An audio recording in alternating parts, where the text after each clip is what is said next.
Queridos amigos, el año se está acabando y ya va siendo hora de pensar los propósitos de año nuevo. El 1 de enero muchos os despertaréis con nuevas metas, nuevos retos o bueno, quizás solo con una resaca. Sea como sea, los argentinos se despertarán con algo extra, un nuevo sistema monetario.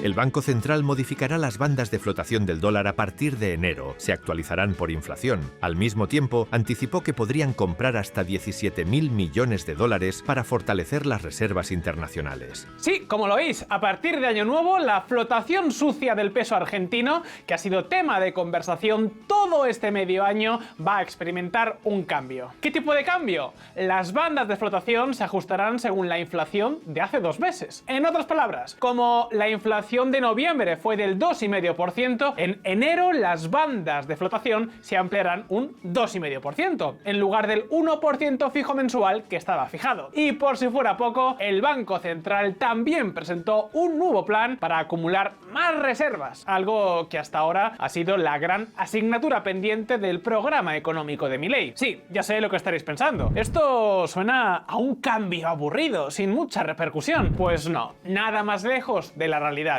Esto es un cambio radical, uno que los economistas y nosotros aquí en Visual Economic llevábamos pidiendo desde hace tiempo. Ahora, claro, también surgen muchas dudas. ¿Significa esto que Milei va a devaluar aún más el peso? ¿De verdad las cosas iban tan bien si hacía falta este ajuste? ¿Qué oportunidades y riesgos traerá este nuevo sistema? Pues bien, en este vídeo lo vamos a ver.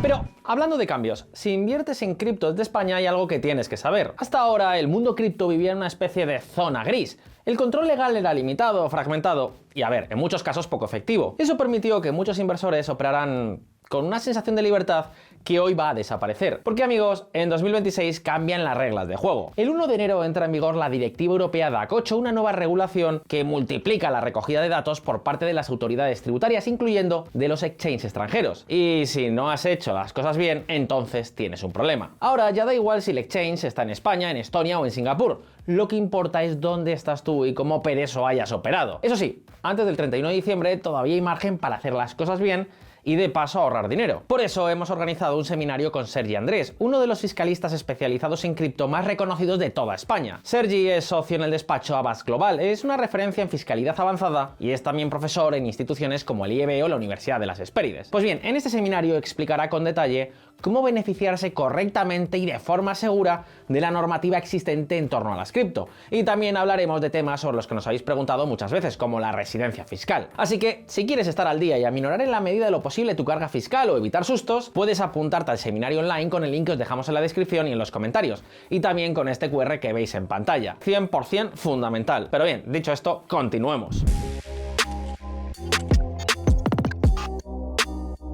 Como seguro que ya sabéis, cuando Javier Milei aterrizó en la Casa Rosada, lo primero que hizo fue pegarle un buen tijeretazo al valor del peso. Una devaluación brutal para acercar el tipo de cambio oficial al del mercado. ¿Por qué? Porque el peso argentino no era una mercancía más, con un precio marcado por la oferta y la demanda. No, su precio, o sea, el tipo de cambio con el dólar, era mucho más bajo de lo que debía ser. A cambio, existía un sistema de cartillas de racionamiento, digamos, que prohibía a los argentinos comprar más de una cierta cantidad de dólares, al menos de manera legal. Para el resto de compras estaba el famoso dólar blue, pero todo eso quedó atrás en abril, cuando el gobierno libertario eliminó el cepo cambiario y permitió al peso empezar a flotar. ¿Flotar libremente? Bueno, pues libremente entre comillas, porque el nuevo sistema permitía que el mercado marcase el precio, sí, pero dentro de unas bandas. Y si el peso se iba a pique, el Banco Central salía al rescate, que fue justo lo que pasó 2 meses después.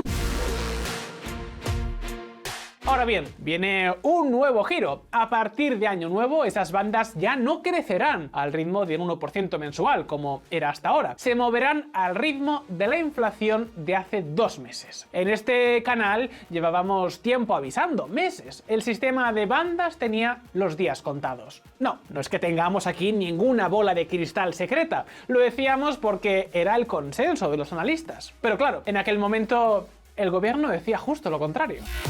El gobierno reiteró que no habrá modificaciones en el régimen cambiario después de las elecciones. Luis Caputo dijo que no habrá ningún cambio, no va a pasar nada en cuanto al esquema cambiario. Desde el principio, la Libertad Avanza fue tajante, no habría cambios. Todos los rumores eran ruido, falsos, fake news. El sistema cambiario se quedaba tal y como estaba. Pero al final, el mercado le torció el brazo al gobierno libertario. Irónico, ¿no os parece? Ahora bien, ¿por qué el sistema diseñado inicialmente era insostenible? Fácil. En mayo la inflación rondaba el 43% anual. En noviembre bajó al 31%. Suena bien, ¿verdad? Pues tiene una pequeña trampa, porque como decimos siempre en este canal, los datos interanuales no valen para nada si no miramos lo que pasa mes a mes. Y ahí la cosa cambia. Milei y su equipo han logrado bajar la inflación. Sí, es cierto, pero no tanto como les gustaría. En el último semestre ha pasado del 1,5 al 2,5% mensual. Mientras tanto, la banda cambiaria solo se ensancha un 1% al mes. Eso significa que en términos reales el espacio para que el peso flote libremente es cada vez más estrecho. Recordad, la idea original era que las bandas se abrieran poco a poco hasta dejar que el peso flotara del todo. Pero ya hemos visto que eso era demasiado optimista. El peso no se desplomó como un piano, tal y como anunció Milei. En verano el tipo de cambio empezó a dispararse hasta tocar el techo de la banda y desde entonces no se ha alejado mucho de ahí. La consecuencia, que si la inflación sube pero el tipo de cambio no se ajusta, ocurre lo que en Argentina llaman atraso cambiario. El peso sí se devalúa en la práctica, pero su tipo de cambio oficial se queda congelado artificialmente. Entonces, en ese escenario, la Argentina pierde competitividad. Las exportaciones se encarecen y tarde o temprano el gobierno tiene que hacer lo inevitable, devaluar. En resumen, el cambio llega pero con retraso. Pero ¿había realmente atraso cambiario? Pues a priori todo apunta a que sí. Los argentinos llevaban meses atesorando dólares como si no hubiera un mañana. Salvo el mes de agosto, que es un caso muy particular, el ahorro en activos extranjeros estaba al alza. Si en mayo, el primer mes completo sin el cepo cambiario, la demanda de dólares para cobertura fue de 1.800 millones, en septiembre esa cifra alcanzó los 4.600 millones. Claro, si todo el mundo espera que el gobierno va a devaluar el peso, intenta subir de la moneda local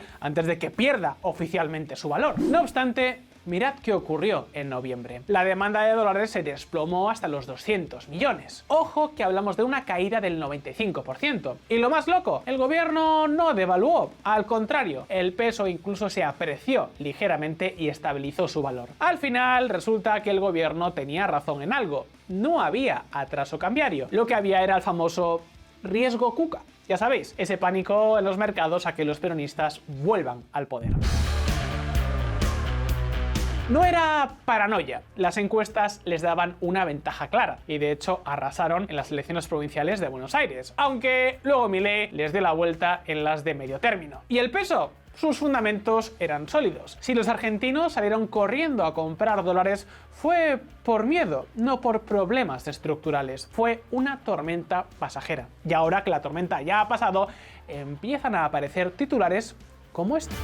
Argentina vuelve a mercados internacionales y coloca deuda por 1.000 millones de dólares. Argentina, cuyo nivel de riesgo país es actualmente de 628 puntos básicos, no colocaba deuda en los mercados internacionales desde 2018 por las altas tasas de interés que debería convalidar. En el año 2001, el gobierno peronista provocó un default masivo de la deuda pública. Le dijo a los inversores que no iba a pagar sus deudas. El resultado, ya prácticamente nadie volvió a prestarles dinero. Sí, seguía recibiendo préstamos del FMI, tenía acuerdos con otros países, pero estaba fuera de los mercados de capitales. Macri logró revertir la situación, pero la felicidad no duró mucho. En unos pocos años, los mercados volvieron a darle la espalda a la Argentina, incluso antes de que perdiera las elecciones contra Alberto Fernández. Y ahora Milei vuelve a las andadas. Sí, solo colocó 1.000 millones de dólares, pero es el primer paso. Lo más relevante es que el riesgo país asociado al tipo de interés de ese bono era de unos 550 puntos, 80 menos de los que tenía en ese momento. Vamos, que el mercado se fiaba de que las cosas iban a ir a mejor. Pero esperad un momento, ¿no hemos dicho antes que el gobierno ha ampliado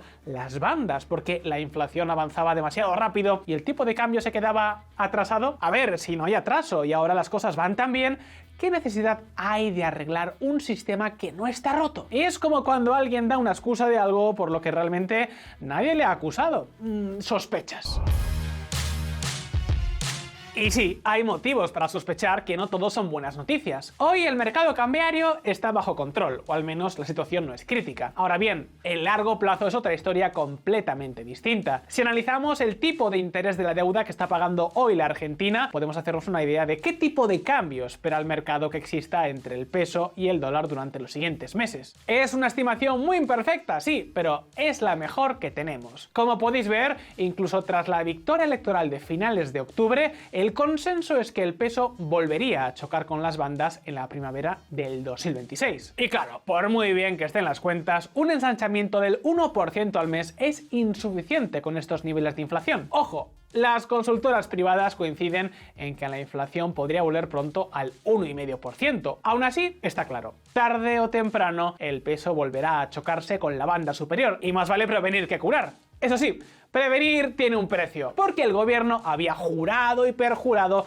que no tocaría el sistema. Y oye, al final ha terminado cediendo. Entonces, ¿qué pasa con la credibilidad de Milei? En política monetaria, las expectativas lo son todo. No puedes prometer una cosa y hacer la contraria, porque aunque el cambio sea para mejor, también termina sembrando dudas. ¿Qué más dijeron que no iban a tocar y terminarán tocando? Ya sabéis el dicho, más vale malo conocido que bueno por conocer. Porque sí, este ajuste puede ser positivo. La mayoría de economistas llevaban meses pidiendo al gobierno que diera algo más de espacio al peso para depreciarse. Pero si ya rompiste una promesa, ¿qué impide que la próxima sea para hacer algo malo? Por ahora, el mercado parece darle un voto de confianza. Tras el anuncio, el riesgo país bajó de los 600 puntos. Claro que este balón de oxígeno no se debió solo a la nueva política cambiaria. Amigos, este no será el único cambio en la política del BCRA que se empezará a aplicar el año que viene. A partir del 1 de enero de 2026, el Banco Central va a lanzar un nuevo programa para acelerar la compra de dólares y dar más profundidad al mercado de pesos. El objetivo, 2 palabras: acumular reservas, o lo que es lo mismo, llenar la caja fuerte de billetes verdes. Y es que, aunque Milei ha conseguido logros espectaculares, este no ha sido uno de ellos. De hecho, ya ha tenido que pedirle al FMI un waiver, un perdón especial por no cumplir la meta de reservas. Y al ritmo que vamos, es 100% seguro que tendrá que pedir otro. Según el acuerdo original con el FMI, a estas alturas el Banco Central debería tener unas reservas netas de 5.500 millones de dólares. Pero tras el primer waiver se renegoció una meta más realista, menos 1.000 millones. Sí, has oído bien, ni siquiera exigía tener reservas positivas. ¿Y la realidad? Pues mucho peor. Las reservas netas del BCRA están entre los 13.000 y los 15.000 millones en negativo. Y ojo que en enero de 2026 vencen un par de bonos por 4.000 millones de dólares. A ver, es verdad que la acumulación de reservas no es lo más importante del plan económico. Al fin y al cabo, las reservas están ahí para dar confianza, pero Milei ya tiene un buen ancla, el superávit fiscal. Ahora bien, una cosa es que no sea prioridad y otra que no pase nada por dejar que se hundan mes tras mes, especialmente si quieres seguir llevándote bien con el FMI. Por eso el Banco Central se ha propuesto empezar a comprar más dólares, según sus cálculos unos 10.000 millones al año. ¿Y eso es mucho? Pues sí. A ese ritmo, las reservas netas volverían a ser positivas antes de que termine el mandato. Para que os hagáis una idea, es la mitad de todo el rescate que ofrecieron el FMI o el paquete que impulsaron Donald Trump y Scott Bessent. Y si la demanda de pesos sube más de lo previsto, esas compras podrían alcanzar los 17.000 millones. Y aquí está la clave. Hay 3 formas principales de aumentar las reservas. La primera, subir impuestos, algo que Milei no parece estar dispuesto a hacer. La segunda, imprimir más pesos para comprar dólares. Pero claro, si emites más de lo que la gente quiere, acabas pagando la factura con inflación. Y la tercera, comprar dólares aprovechando que el peso vale más. Es decir, ajustar las compras según crezca la demanda de pesos. No es magia ni es gratis. Esa apreciación del peso se podría usar para otras cosas, pero es sin duda la forma menos dolorosa de llenar la caja fuerte. Aunque, como siempre, todo depende de lo que haga el resto del gobierno. Si la economía funciona y Milei genera confianza, el peso se apreciará y las reservas llegarán solas. Si no, da igual lo que haga el Banco Central. Por ahora parece que los mercados han vuelto a darle un voto de confianza al gobierno libertario. Y es cierto que existe una cuarta forma de aumentar las reservas netas. En vez de comprar más dólares, puedes evitar que los dólares se fuguen de la caja fuerte. O sea, reducir las deudas. Y a ver, las deudas de la Argentina son las que son y eso no puede cambiar. Lo que sí se puede cambiar es la forma de pagarlas. En vez de pagar los bonos de golpe, si la economía gaucha consigue de verdad volver a los mercados de capitales, Milei podría refinanciarse, podría pagar los intereses y darle una patada hacia adelante al principal. Sí, ya sé que esto de darle una patada hacia adelante no suena muy responsable, pero oye, es lo que hacen todos los países decentes del mundo, y por un buen motivo. En resumen, durante su primer año en la Casa Rosada, Milei llevó a cabo una reforma económica brutal, un shock que en términos de PIB puede compararse con el de la transición al capitalismo de la Polonia soviética. Pero cuando parecía que todo había salido bien, la incertidumbre electoral lo puso todo patas arriba. Hoy lo peor parece que ya ha pasado. Por supuesto, quedan muchas reformas pendientes, pero ahora el principal objetivo ya no es hacer el ajuste, sino crecer económicamente, seguir bajando la inflación y acumular más reservas. Y todo esto depende de una sola cosa: que el ancla fiscal del superávit genere confianza y demanda de pesos. Sin eso, Milei tendrá que sacrificar algún pilar de su programa. O bien sube los impuestos para sanear el balance del Banco Central, lo que enfriaría la economía, o bien imprime pesos para comprar más dólares, disparando así la inflación. También puede intentar seguir como ahora y descuidar las reservas, pero entonces un shock negativo podría echar por tierra todo el programa económico. Ojo, ni siquiera sería necesario que Milei hiciera algo mal. Sin reservas, sin un colchón de seguridad, incluso un terremoto en el sistema internacional puede ser suficiente. Y no es como si en los últimos años hubiéramos tenido pocos ejemplos. Sea como sea, y llegas hasta aquí, ahora el turno es, como siempre, para ti. ¿Crees que los nuevos cambios en la política del Banco Central son positivos? ¿Ha hecho bien el gobierno en negar que fuera a haber algún cambio cuando la situación era mucho más tempestuosa? ¿Veremos las reservas netas en positivo antes de que termine esta legislatura? Y no olvides apuntarte al seminario de Sergi Andrés si inviertes o has invertido en cripto desde España. Te va a interesar y mucho todo lo que se va a contar. Puedes apuntarte con el link que os dejamos en la descripción o con este QR que veis en pantalla. Podéis dejarnos vuestra respuesta en los comentarios y no olvidéis que aquí en Visual Economic sacamos vídeos nuevos todas las semanas. Así que suscríbete si aún no lo has hecho para no perderte ninguna de nuestras próximas entregas. Si te gustó este vídeo, dale al botón de like y nos vemos muy pronto aquí en Visual Economic. Un saludo y hasta la próxima.